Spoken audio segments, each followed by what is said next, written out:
It is July 27th, 2021. I'm Andy, and this is the Minorcan Mullet Report from the Golden Ray Rec site in St. Simons Sound.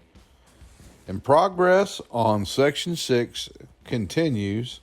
We can see here from this shot just how far the offshore chain, that's the chain that's on the left, is progressing. Now, we saw this rapid speed of the hull side chain first couple days of this cut. It seems to have slowed a little bit in its position. And now this offshore chain is really taking off, and it is just kind of cruising across the ship. We'll continue to watch this, but the progress that we have seen over the start of this process now has really been impressive, and it is continuing at a pace that we haven't seen in quite a while.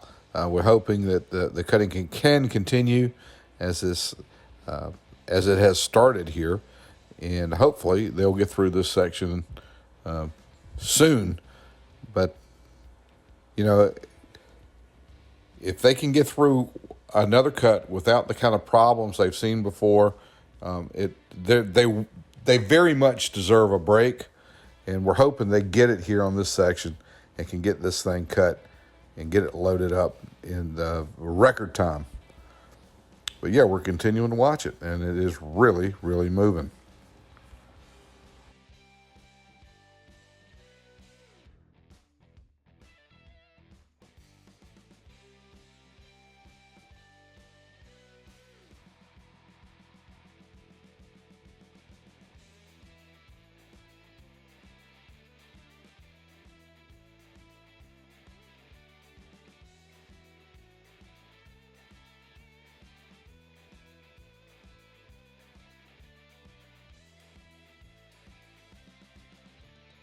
Hopefully it will not be long before we can see that chain through the openings in the hull of the ship and see it kind of walking upwards.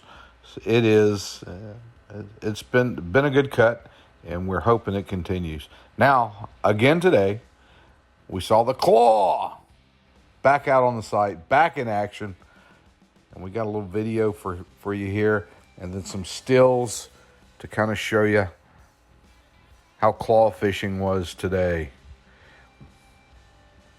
Just always mesmerized by this process and seeing just the way the claw can just go down, grab a hold of a piece of this debris. In this case, we're going to see another car. Mangled as it is, you can make out that it was a car at one time. How that claw can get down there, find that car, get it picked up, bring it over, put it in the barge. And almost every time you see the claw go down, when the operator brings that claw back up, there's something in it. It's amazing to watch.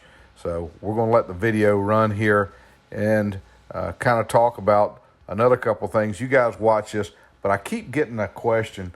The most popular question on the site is, how did the chains get underneath the ship? And we've answered this about 12 times, and we're going to answer it for the 13th time here. The chains were placed under the ship many months ago, well before cutting started, and they're done with, some people call it horizontal boring, other people call it directional boring.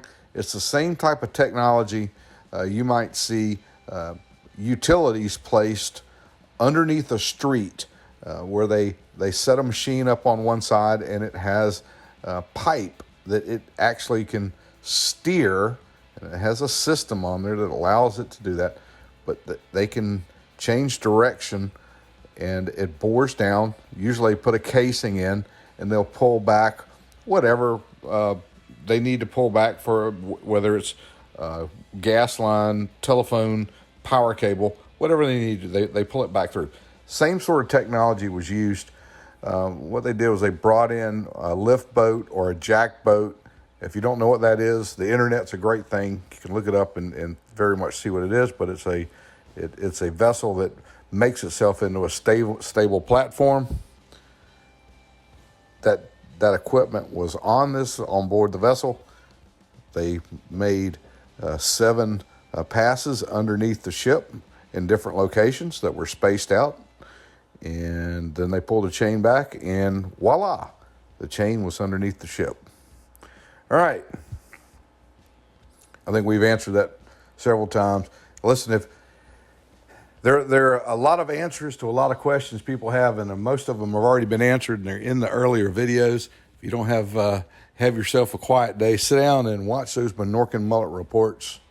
They've been going on since November the 6th, actually before that. But yeah, plenty of information in there, and you guys might enjoy it and learn a couple things there. But hey, here we got some shots here. We can see the cable down, and as he's dropping this thing down, now we're away from, because of the positioning of the tug and the barge, we're at a farther distance, but this is really the only way that we could see what was going on from this side today. But the cables are lowered down onto a fixed target. They know where these pieces are because of the sonar work that's done. And all this information is, and I don't know how the technology works for this, but they get the information back to the operator. They know where these pieces are, and he is able to lower that claw down, grab a hold of these pieces, and pick them up and put them on the barge. But we've got just a series of stills that we took, and where we're able to zoom in a little bit, and you can really see the detail of the vehicle as it's being pulled up. And we're going to let these run and kind of enjoy claw fishing.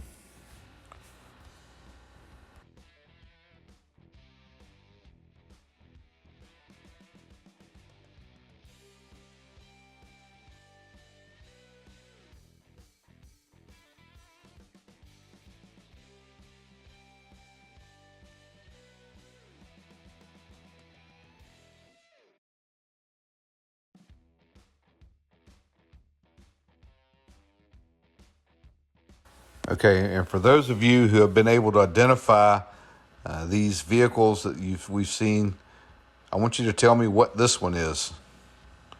If you can do that, I'm going to be impressed. So you try to figure it out and let me know just what you think this is.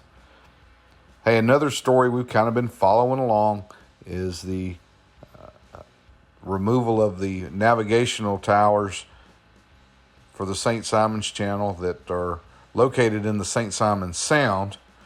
And today, on our way back by, we slowed down to take a look, and we're happy to report that both the towers are now on the barge. They're there. The supports for the second tower, it was taken down today. The second tower are still there, and we can see the supports for the first tower here on the barge. But here are the supports that are still in place for the second tower. They're still there. We don't think they're going to be there very long. These guys are really moving on this project, and I guess after they get this part out of here, we'll hopefully see the construction begin on a new tower system. Well, hey, that's going to do it for the report today. Hopefully we'll get back to our ending where we're able to talk to you. Had a little camera difficulty today, but we'll get that straightened out. We're going to ask, if you haven't done it yet, to subscribe. Send us some comments. And most of all, we want you guys to stay safe out there.